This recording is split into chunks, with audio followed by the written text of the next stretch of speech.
అదంతా అయిన తర్వాత 33వ అధ్యాయంలోనికి వచ్చి అంటాడు 18వ వచనం, అతడు దయచేసి నీ మహిమను నాకు ఇంకెంత చూస్తావయ్యా మహిమ, ఆశకు అంతులేదా?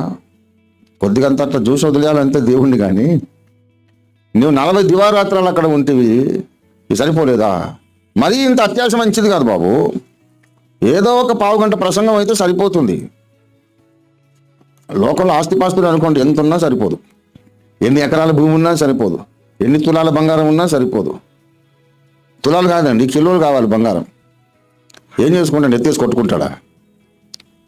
వెండి బంగారాలు, ఆస్తిపాస్తులు, చలస్థిరాస్తులన్నీ ఎంత ఉన్నా చాలదు. దేవుడి వాక్యం అయితే short message, the word of prayer, short word. ఏందిరా తిక్కలోడు, షార్ట్ వర్డ్ ఆఫ్ ప్రేయర్ ఏంటిది? 40 రోజులు ప్రార్థన చేశాడు మోషే. ఆత్మీయ సంగతుల్లో ఆశ లేదు. ఏమండి?